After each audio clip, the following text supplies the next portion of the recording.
In the early months of 2025, sprawling estate located at 721 Westwood Drive in Los Angeles became the epicenter of one of the most bewildering and controversial federal investigations in recent memory. This modern architectural masterpiece, officially registered under the name of global music entrepreneur and mogul Sean "Diddy" Combs, quickly transformed from a symbol of celebrity wealth into a high-stakes crime scene. Yet, behind its polished gates, another figure was about to step into the light. Justin Combs, Diddy's son, whose presence on the estate would ignite a chain reaction of legal, moral, and technological conflicts that no one had foreseen. The documentary opens with aerial footage of the estate: glistening pools, manicured lawns, a massive villa with reinforced security systems, and a maze of private rooms stretching over 3 floors. But hidden inside this luxury was a labyrinth of secrets, poised to challenge even the best federal investigators. For 8 straight months, Justin Combs had effectively occupied the property, maintaining near total control of its security infrastructure. When the first search warrant arrived, the federal team was not sure what they might find. What they did discover would change everything. The FBI's evidence unit began its extraction from a secure data vault located on the estate's lower level. 4 video clips, 1 standalone audio file, and 3 highly detailed system access logs emerged from that initial sweep, quickly classified under Federal Case Code 721CX Delta. In a tense, closed-door court screening, the material was shown only to the judicial panel, attorneys, and a forensic team. No press, no public, just a carefully controlled group of specialists trying to decode the puzzle. Among the video segments, one clip proved immediately explosive. It showed Justin Combs entering the villa's secondary basement with a portable digital control pad in his hand, accompanied by 2 unidentified men in gray suits. One of the men was seen rolling a medium-sized suitcase. As Justin silently keyed in codes to disable certain locks, the group proceeded toward the far side of the basement, an area previously marked as a technical control hub for the estate's security backbone. In another recording, captured by a hidden microphone in the auxiliary kitchen, Justin could be heard speaking on the phone. His voice was steady but urgent as he said, "Don't let the old man know. Everything on the 3rd floor has to be locked before the new group arrives." On the other end, a gravelly voice replied, "What about the money? Are we hiding that again, too?" But there was no answer from Justin, only footsteps fading into the background, then a muffled thump against what seemed to be a wall. The 3rd video segment was shot using infrared night vision. Its ghostly images revealed a group of figures stealthily moving through darkness toward the technical maintenance room that housed the central camera routers. The federal investigation would later identify one of these figures as a former technician from a Miami-based private surveillance company.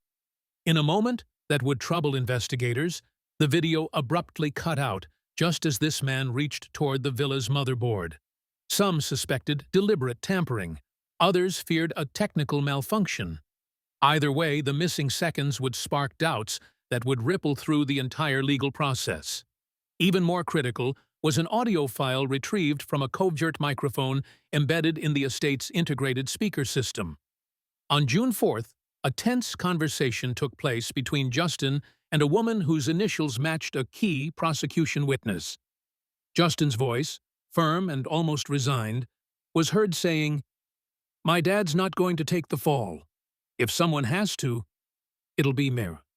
Immediately afterward, background music started playing, partially masking any other details of the conversation. Backing up these surveillance files were 3 electronic logs showing system access patterns. They confirmed that in the final 2 months before the FBI moved in, only 2 administrator accounts had privileges to control the camera system, both created by Justin Combs.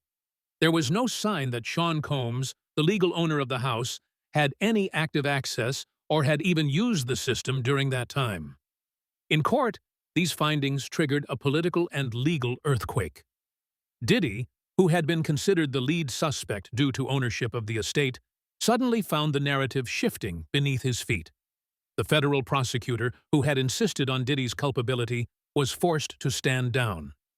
Before a silent courtroom, the prosecutor admitted there was no indication that Sean Combs had directed, supervised, or even been aware of the activities shown in these clips. For a moment, it felt like one of the rarest reversals in modern federal trial history. But the drama was far from over. Within hours of the court screening, an anonymous whistleblower emailed a 23-page PDF to an independent press outlet.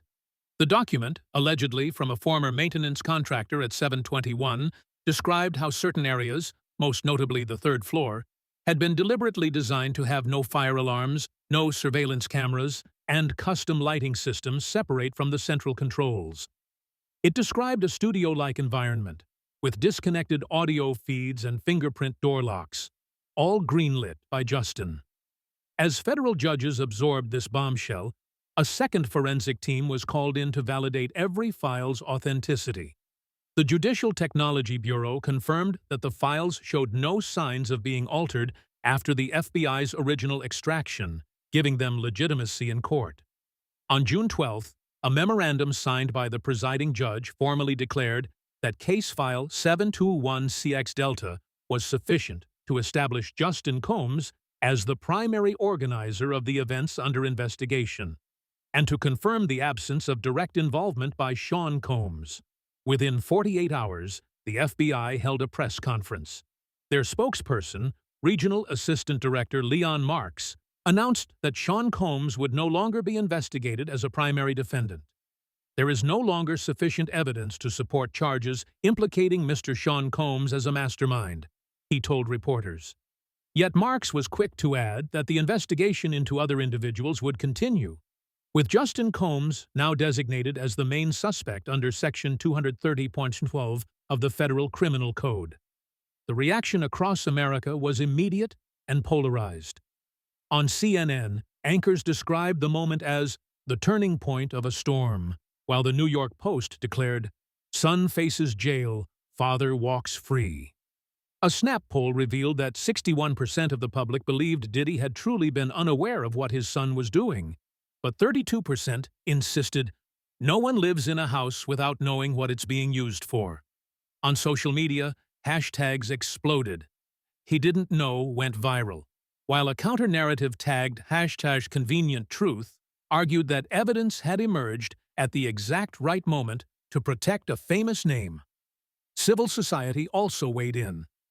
The Human Dignity Foundation and Women for Accountability, both of which had filed class action suits against Diddy months earlier, declared they would pursue their cases in civil court.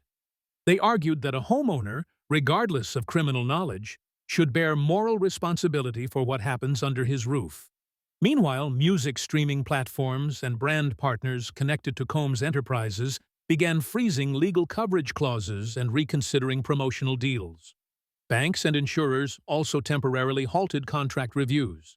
In the eyes of the public, a dropped indictment did not automatically restore trust. At a Yale Institute conference, ethics chair Alana Kerr summed up the situation. "We are entering a new era where the lines between legal innocence, social accountability, and collective emotion have completely blurred." Her words resonated in a society obsessed with both scandal and redemption. Just when the case seemed to be stabilizing, another shock arrived. On June 14th, a new file appeared during a routine FBI backup at the villa. This data fragment, labeled 721 Interrupted Sequence, had not been on the original seizure list. It showed grainy infrared footage from May 16th, 3 weeks before the warrant was served. In the partial video, a hooded figure wearing an N95 mask crouched near the villa's electrical control panel, disconnecting cables and removing a silver hard drive labeled Varicor. Facial ID was impossible, but biometric skeleton matching software gave a chilling clue. Only a 36% match to Sean Combs, but a striking 89.7% match to Justin Combs. That single act, removing a backup drive from the main system, pointed to possible data manipulation even before the FBI arrived. Further analysis revealed two major technical anomalies. First, The third floor's optical fiber had been disconnected from the network weeks earlier, with no recorded access logs. Second, the cameras on that floor were using alternate codecs inconsistent with the estate's standard surveillance protocol. Suddenly, the entire basis for the courtroom's confidence in its evidence was rattled. Federal prosecutors had to pause data analysis and issue a technical quarantine of all intermediate storage copies in Chicago and Dallas. The alarm code IRXC62 was triggered, signaling a severe technical alert for possible evidence corruption. News outlets quickly latched on to the growing uncertainty. The Intercept published the banner, "Core Exposed. Someone touched the cameras before sealing," while the Washington Post ran the headline, "System didn't break. Someone pulled the wires." The Department of Justice faced an unprecedented crisis.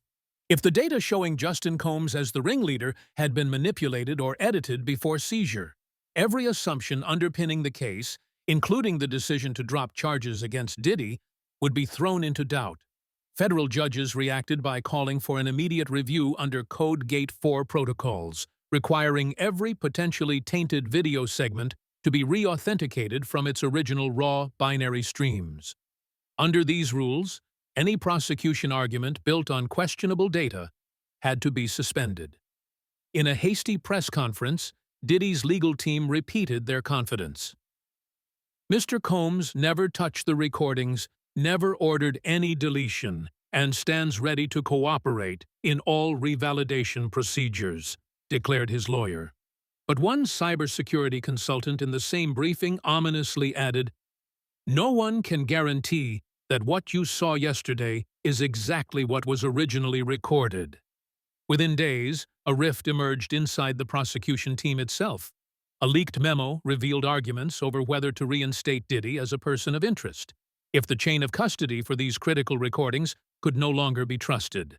By late June, the case had evolved from a straightforward father and son legal drama into a sprawling battle over the very reliability of evidence. Two engineers who had worked for the company that built the villa's security systems were summoned to testify about installation details and firmware vulnerabilities. Federal subpoenas extended to several encrypted server logs still held by subcontractors in Europe. The entire digital chain of custody had to be rebuilt piece by piece under the glare of national attention. Meanwhile, the court of public opinion continued its own wild trial. One camp argued that Diddy was merely a victim of bad timing and a manipulative son. The other believed he could not possibly have been so oblivious in a house wired with state-of-the-art security. As days turned into weeks, congressional leaders sensed the cultural tremor.